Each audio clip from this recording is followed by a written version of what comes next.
Bzzz. Aïe! Qu'est-ce que c'était sur ton bras? Une abeille? Super! Pas vraiment une sensation désagréable. Douloureux, démangeant, agaçant, effrayant. Nous sommes tous déjà passés par là. Cela arrive parce que l'abeille plante son dard barbelé dans ta peau et libère du venin. Ce venin contient des protéines qui causent la douleur et peuvent affecter ton système immunitaire et les cellules de ta peau. Mais ce n'est rien comparé à ce que l'abeille doit endurer. Pauvre petite chose, toi tu iras mieux au bout de quelques heures, mais l'abeille, pas tant que ça. Les abeilles domestiques ne piquent généralement pas les humains, sauf si elles se sentent menacées ou si tu leur marches dessus par accident. Le problème est qu'après t'avoir piqué, l'abeille ne peut pas retirer son dard barbelé de ta peau. La seule façon de se libérer est de laisser le dard derrière elle. Mais ce dard n'est pas seulement un mécanisme de défense. Il contient aussi des parties du tube digestif, des nerfs et des muscles de l'abeille, qui sont malheureusement essentiels pour qu'elle puisse fonctionner normalement. Donc après avoir perdu tout cela, cette minuscule créature ne survit pas. À part ça, ce sont des insectes vraiment impressionnants. Les abeilles ont 5 yeux, 2 paires d'ailes et 6 pattes. Elles ont un excellent instinct de survie et elles existent depuis très longtemps, au moins 130 millions d'années. Qui sait quelles espèces anciennes elles ont piqué? La plupart des abeilles de la ruche sont appelées abeilles ouvrières et la plus grosse s'appelle la reine. Elle pond environ 2000 œufs par jour. Cela te semble beaucoup?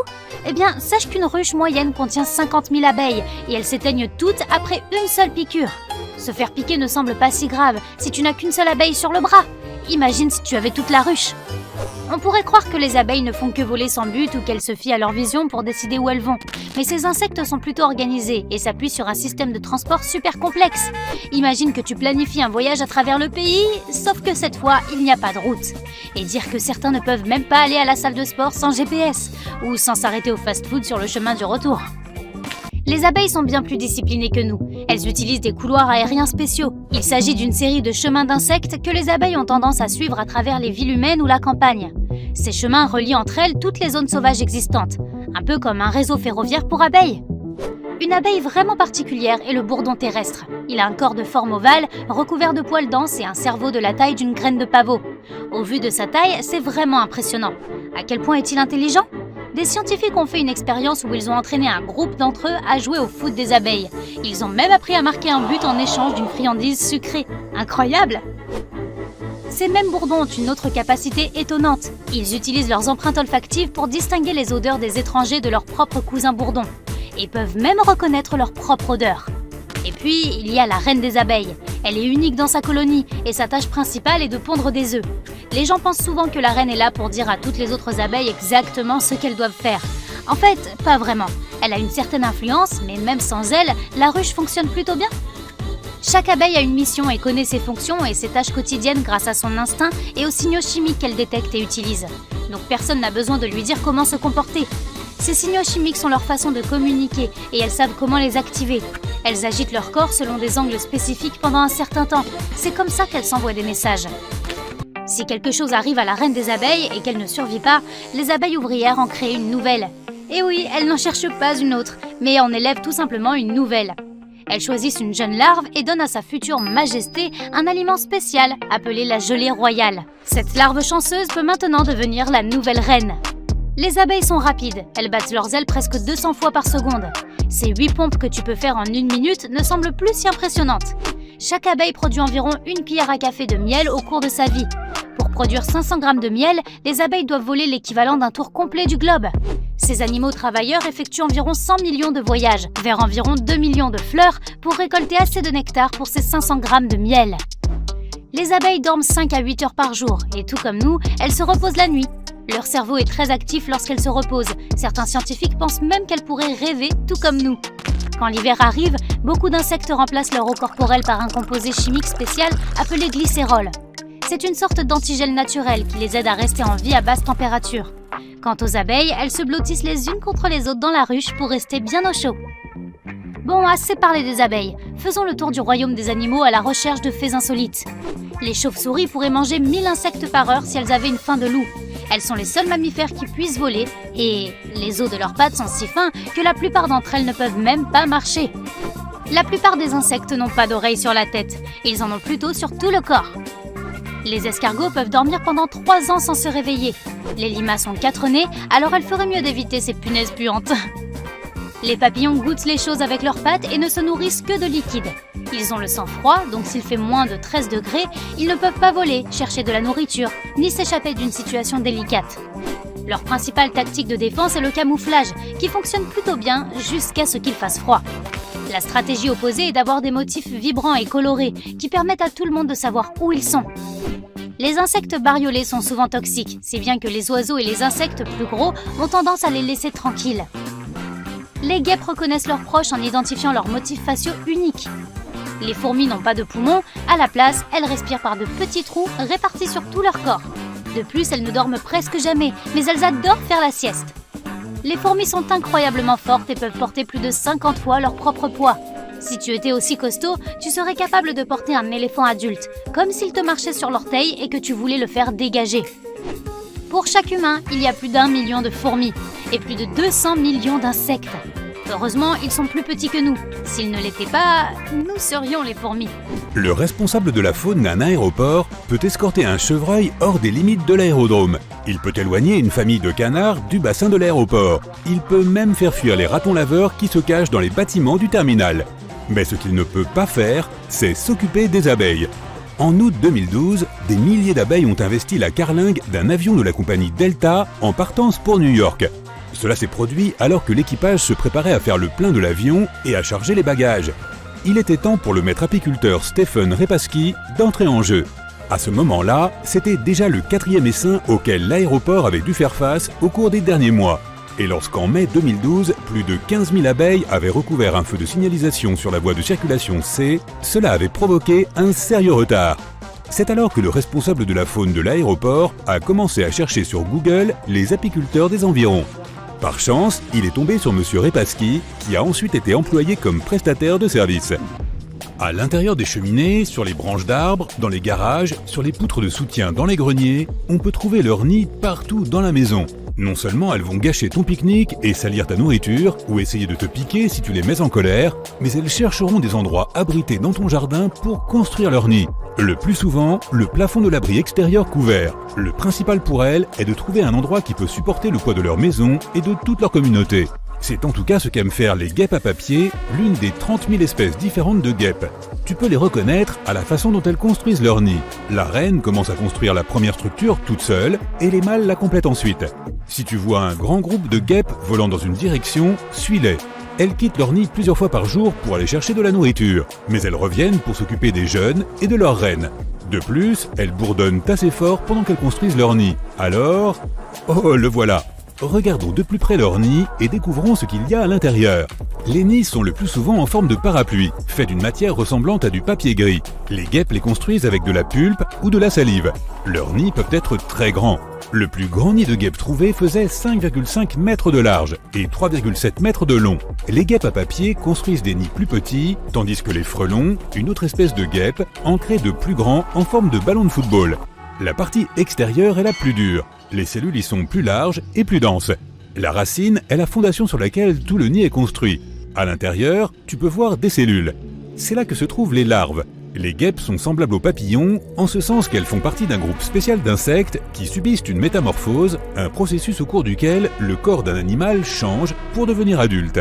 Ces cellules sont en fait des berceaux pour les jeunes guêpes qui sont sur le point de grandir. Lorsque les guêpes construisent leur nid, elles laissent ces cellules ouvertes. Ce sont les reines qui s'en occupent. Elles pondent leurs œufs à l'intérieur et les ferment hermétiquement.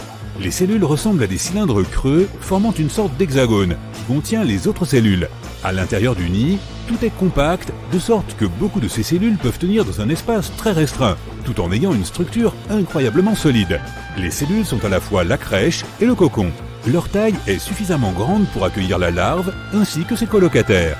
Les guêpes adultes laissent souvent de la nourriture avec l'œuf afin que les petits, après leur éclosion, se fassent servir le repas. On peut voir les faux bourdons, qui sont des guêpes mâles, tourner en rond de cellule en cellule.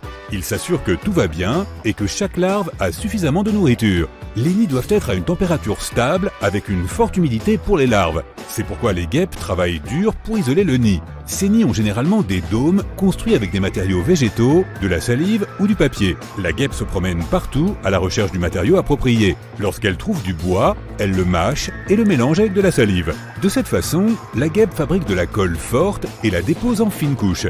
Mais les couches doivent être denses pour que l'ensemble du nid soit solide et résistant. Et voilà, le noyau est terminé. La reine emballe ensuite le nid dans une sorte d'enveloppe consistant en des feuilles légères et fines faites de pulpe macérée.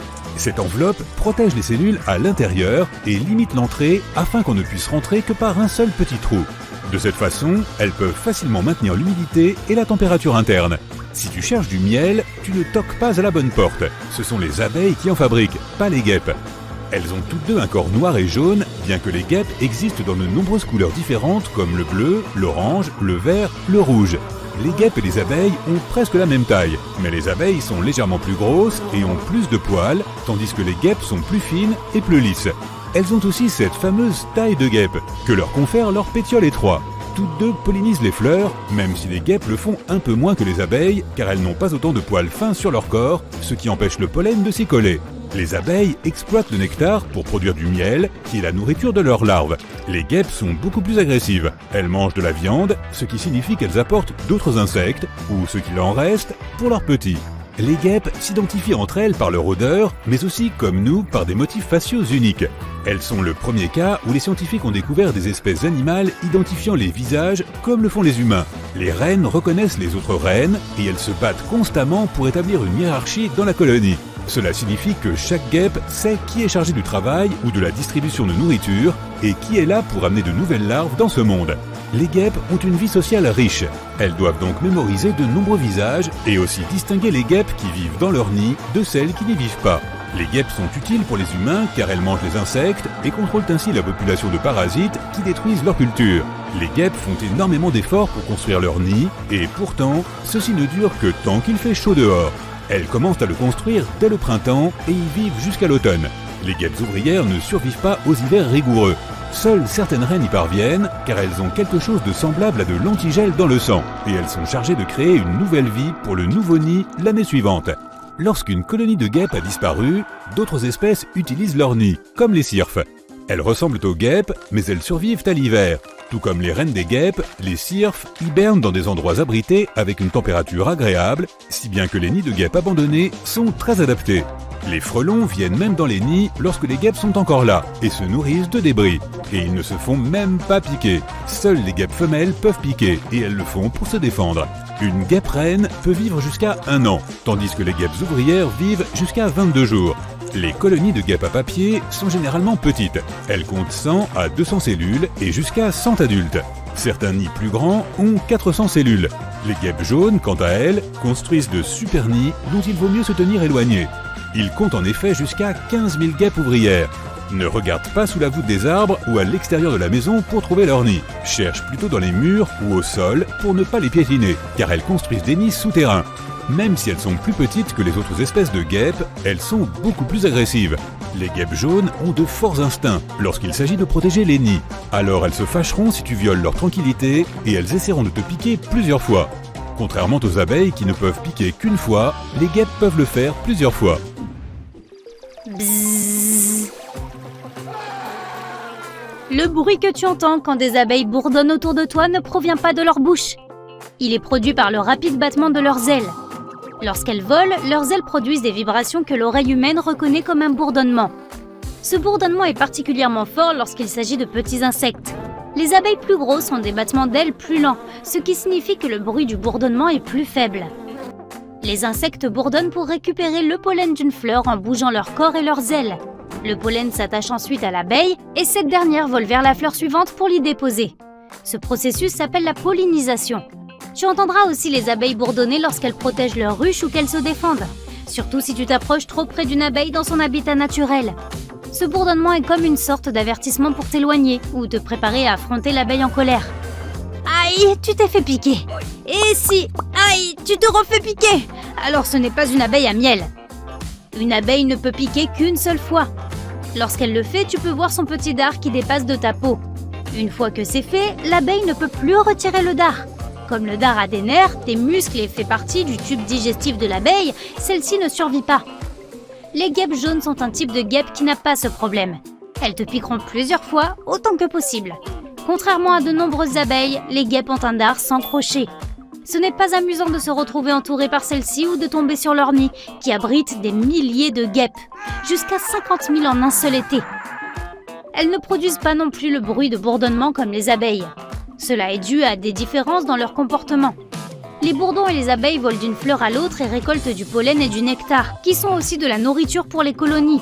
Si tu les vois voler au niveau de l'herbe, ils sont probablement en train de collecter de la nourriture qu'ils apporteront plus tard à leur nid.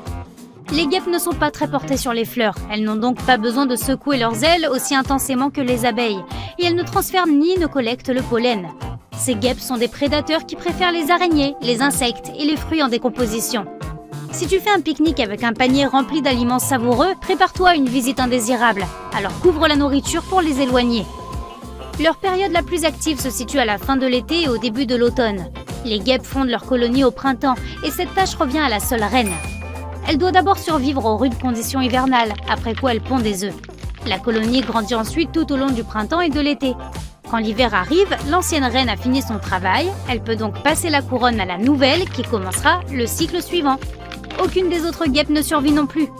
Les guêpes et les abeilles ont toutes deux un corps noir et jaune et font presque la même taille. Mais les abeilles sont plus poilues et trapues, tandis que les guêpes sont plus lisses et élancées. Les guêpes ont aussi un étranglement au niveau de la taille, où leur abdomen est relié au thorax, qui est la partie située entre le milieu du corps et la tête. Les abeilles mellifères vivent dans les trous des arbres, au sein des ruches que les apiculteurs leur fournissent. Les guêpes préfèrent faire leur nid dans des tuyaux apparents, des trous dans les murs, de vieux meubles ou même sous le sol. Elles trouvent d'anciens terriers de rongeurs et font souvent leur nid dans les pelouses, sur des endroits sans herbe, si bien qu'il est plus facile de marcher accidentellement dessus ou de les déranger avec une tondeuse à gazon. Les guêpes sont bien plus agressives et féroces que les abeilles car elles sont des prédateurs et ont un instinct très fort quand il s'agit de protéger leur nid. Elles ont tendance à s'en prendre aux gens qui violent leur tranquillité et te poursuivront sur une longue distance si nécessaire. Elles contourneront tous les obstacles et attendront leur moment. Si tu les fuis, ne va pas dans l'eau, car elles attendront patiemment que tu sois à bout de souffle pour prendre leur revanche. Ne cours pas en panique en agitant les bras dans tous les sens. Elles seront probablement plus rapides et bien plus excitées, car elles te verront comme une menace. Lève simplement tes mains et protège d'abord tes yeux, puis commence à t'éloigner lentement. Les abeilles piquent quand elles n'ont vraiment pas d'autre choix. Elles ne sont pas méchantes par nature. Ni elles ni les guêpes ne sont hostiles si elles ne se sentent pas menacées. Les guêpes sont bien plus faciles à provoquer que les abeilles. Lorsqu'elles voient s'approcher quelque chose qu'elles trouvent dangereux, elles libèrent certains composés chimiques qui alertent la famille et elles se mettent alors toutes à te poursuivre. Les guêpes peuvent fabriquer un nid à partir de papier. D'abord, elles mâchent des morceaux d'écorce, puis les recrachent. C'est ainsi qu'elles fabriquent une sorte de papier mâché. Si pour nous elles se ressemblent toutes, les guêpes peuvent se reconnaître entre elles en identifiant les motifs faciaux uniques que chacune d'entre elles possède. Elles arborent en fait de multiples couleurs, notamment le vert, le bleu, le rouge et l'orange. Le plus petit insecte du monde est une guêpe parasite, appelée Mimaridae. Les mâles sont aveugles, n'ont pas d'ailes et ne mesurent que 0,127 mm. Il existe plus de 30 000 espèces de guêpes, mais elles sont généralement réparties en deux groupes. Les guêpes sociales vivent en colonie et les guêpes solitaires préfèrent avoir un nid à elles et vivre seules avec leurs petits. Les guêpes sociales utilisent leur dard pour se défendre. Les guêpes solitaires les utilisent pour chasser ainsi que le venin qu'elles contiennent. Les guêpes solitaires n'aiment pas piquer les gens et ne s'en prennent pas à nous. Elles aident les humains en réduisant les populations d'insectes. Les guêpes maçonnes sont de proches cousines des fourmis. Les fourmis ont elles-mêmes commencé comme des sortes de guêpes prédatrices. Mais les fourmis sont encore plus apparentées aux abeilles qu'aux guêpes sociales, et elles ont toutes le même arbre généalogique. Elles se sont répandues sur toute l'étendue terrestre de la planète, peuplant pratiquement tous les écosystèmes imaginables. Il y a plus de 10 000 billions de fourmis sur notre planète. Selon une étude menée dans la forêt tropicale brésilienne, la masse totale des fourmis qui vivaient dans cette région était d'environ 4 fois plus importante que la masse de tous les reptiles, mammifères et amphibiens réunis. Voici un fait amusant. Seules les abeilles femelles peuvent piquer. Les mâles, ou faux bourdons, n'ont même pas de dard. Cela s'explique par le fait que le dard est un dispositif modifié de ponte des œufs. La reine des abeilles, plus grande que l'ouvrière moyenne, a aussi un dard. La reine a une taille moyenne d'un peu moins de 3 cm. C'est environ 2 fois la taille d'une abeille ouvrière ordinaire. En raison de sa grande taille, beaucoup de gens pensent que la piqûre de la reine des abeilles est la plus douloureuse. Alors plongeons dans le vif du sujet. Tout d'abord, les reines piquent rarement à cause de leur travail dans la ruche. La reine est l'abeille la plus importante de la colonie, car c'est la seule femelle qui puisse se reproduire. La reine a 2 tâches principales dans la ruche. Primo, elle produit des substances chimiques qui aident à unifier le reste des abeilles pour qu'elles puissent travailler ensemble. Secondo, elle pond beaucoup d'œufs, jusqu'à 2000 par jour. La reine est entourée d'abeilles ouvrières qui répondent à tous ses besoins à tout moment. Elles la nourrissent, elles collectent les phéromones de la reine et les distribuent, ce qui empêche les ouvrières de chercher une nouvelle reine. Mais bien qu'elle soit à la tête de la ruche, et qu'elle soit beaucoup plus grosse que les autres, la piqûre de la reine est en fait la moins douloureuse. C'est parce que les abeilles ordinaires ont des dards barbelés. Cela signifie que lorsqu'elles attaquent, le dard se plante dans ta peau, ce qui le rend très difficile à enlever. Le dard contient aussi du venin, riche en protéines. C'est ce qui provoque la douleur et affecte ton système immunitaire et les cellules de ta peau. Le dard continue à pomper du venin dans ton corps pendant plus de 10 minutes ou jusqu'à ce qu'il soit retiré. Mais contrairement aux ouvrières, les reines quittent très rarement la ruche. Leur principale tâche est de pondre des œufs, et c'est au reste de la colonie de protéger la ruche et la reine. C'est pourquoi les ouvrières sont celles qui ont le dard le plus puissant. C'est ainsi qu'elles peuvent écarter les dangers potentiels. La seule raison pour laquelle la reine aurait vraiment besoin de se défendre est contre les reines rivales. Pour cette raison, la reine n'a pas besoin de développer un méchant dard. Le sien est au contraire beaucoup plus lisse. Cela signifie que les barbillons ne se coincent pas dans ta peau, ce qui peut être très inconfortable. Mais si cela peut sembler rassurant, il y a tout de même une mauvaise nouvelle. Grâce au caractère lisse de son dard, la reine peut te piquer plusieurs fois. Le dard est attaché au tube digestif, aux nerfs et aux muscles de l'abeille, qui sont tous essentiels pour que l'abeille fonctionne normalement. Lorsque les ouvrières piquent, elles sont incapables de retirer leur dard à cause des barbillons. Et quand elles essaient de se libérer, ça ne se termine pas bien pour elles. A l'inverse, le dard de la reine ne reste pas coincé. C'est pourquoi elle n'en ressent aucune conséquence néfaste. Et encore, elle ne te piquera que si elle n'a pas un de ses gardes du corps à proximité, ce qui est très peu probable. Maintenant, quel est le pire endroit où se faire piquer par une abeille? Un homme appelé Michael Smith a décidé de le découvrir. Il s'est fait piquer sur 25 parties du corps différentes et a évalué chaque piqûre sur une échelle de douleur de 1 à 10. Il a découvert que la zone la plus sensible était les narines, avec une note de 9 sur 10, suivie de la lèvre supérieure qu'il a estimée à 8,7. Les 3 endroits les moins douloureux étaient le crâne, la pointe de l'orteil du milieu et le bras. Tous ces endroits ont obtenu un score de 2,3. Mais pour en revenir à la reine, comment une abeille ordinaire peut-elle obtenir ce titre? La reine des abeilles a rarement besoin d'être remplacée car elle peut vivre jusqu'à 5 ans, ce qui est énorme dans le monde des abeilles. Dans le même temps, une abeille ouvrière née en été ne survit généralement que 6 semaines environ. Mais si la reine décède ou se déplace dans une autre ruche, la colonie doit bien la remplacer. Pour ce faire, il faut une substance appelée gelée royale, que les abeilles nourrices sécrètent dans leur tête. Elles la donnent aux larves d'abeilles nouvellement écloses. C'est en fait un super aliment qui contient des tas de nutriments utiles, notamment de la vitamine B, des protéines, des hormones et des sucres. Après avoir nourri les bébés abeilles pendant 3 jours, les ouvrières sélectionnent seulement quelques larves et continuent à leur donner la gelée royale. Les autres auront un régime moins nutritif. La gelée royale déclenche de nouvelles phases de développement pour ces abeilles en pleine croissance. Et l'une des plus importantes est la croissance des organes spéciaux dont elles ont besoin pour pondre des œufs. Mais on ne comprend toujours pas complètement comment ce processus fonctionne. Certains scientifiques disent que ce n'est pas la gelée royale elle-même qui fait qu'une abeille se transforme en reine. Ils pensent que c'est l'exclusion d'autres composés chimiques naturels à base de plantes du régime alimentaire de la reine. Mais même si nous ne sommes pas sûrs à 100% de la façon dont ces abeilles spéciales apparaissent, nous savons pourquoi il n'y a qu'une seule reine à la fin. Lorsque la première reine émerge, elle cherche les autres abeilles qui ont été nourries avec la même gelée royale. Puis, elle élimine la concurrence.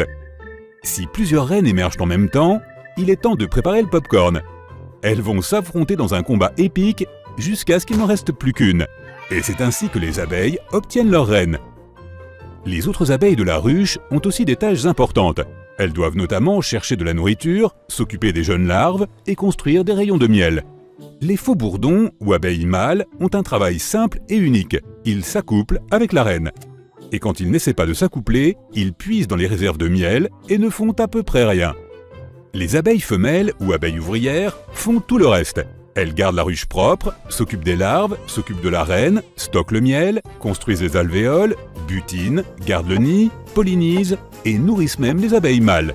Chaque abeille sait exactement quel travail elle doit faire. car leurs hormones spécifiques activent des parties de leur patrimoine génétique qui leur indiquent ce qui doit être fait et quand cela doit être fait. Les abeilles ont 4 phases de travail dans leur vie. La phase 1 commence environ 3 semaines après leur naissance. C'est à ce moment-là qu'elles se mettent au travail pour nettoyer les cellules d'où elles sont sorties. 3 jours plus tard, elles entrent dans la phase 2. Dans cette phase, elles sont chargées de nourrir les autres abeilles.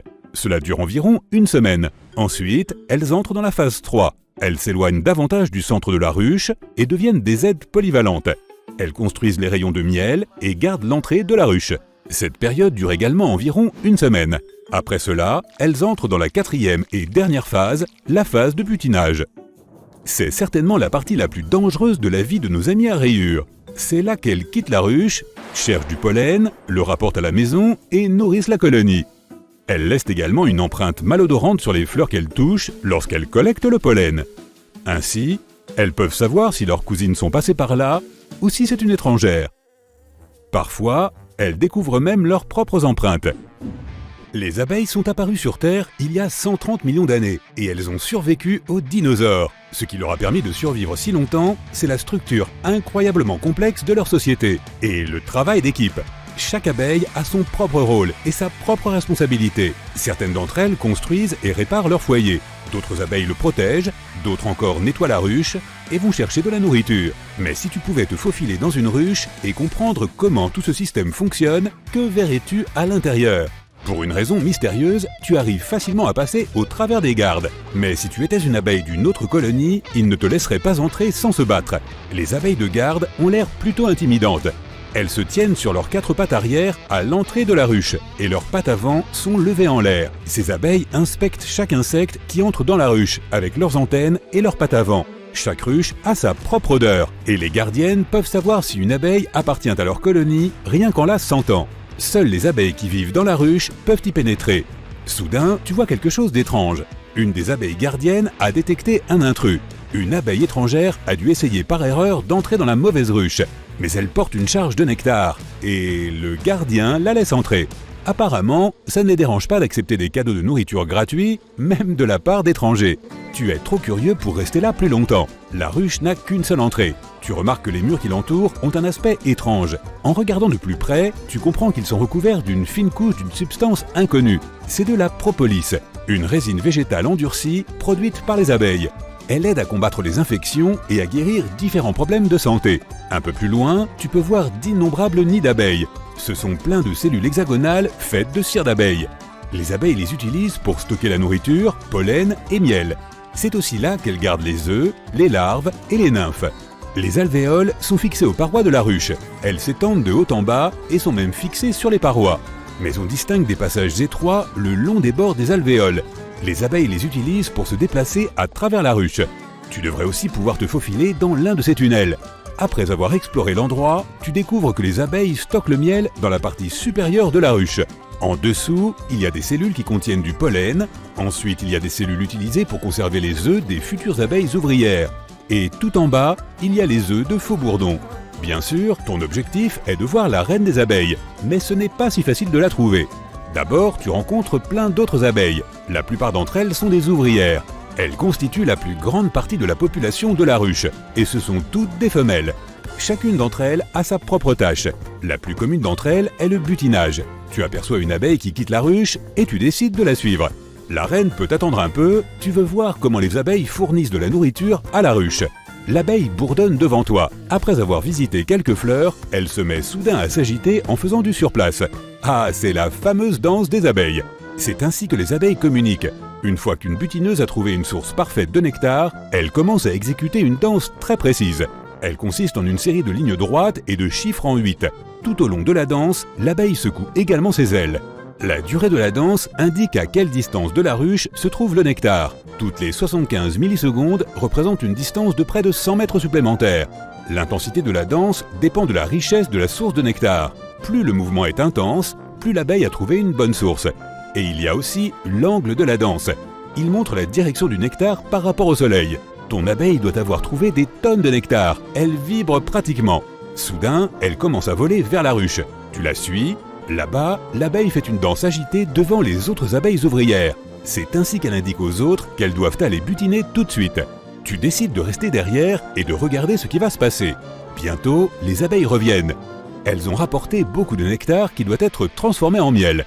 Ton abeille fait une danse tremblante cette fois. Elle secoue ses pattes d'une manière qui fait trembler tout son corps. Cette petite danse incite les autres ouvrières à se baisser pour traiter le nectar. Il est temps pour toi de reprendre tes recherches. Tu replonges dans la ruche et tu commences à te faufiler dans les petits passages. Tu tombes sur les cellules où les abeilles ouvrières commencent leur vie sous forme d'œufs. Il faut 21 jours à une abeille pour passer de l'œuf à une ouvrière adulte.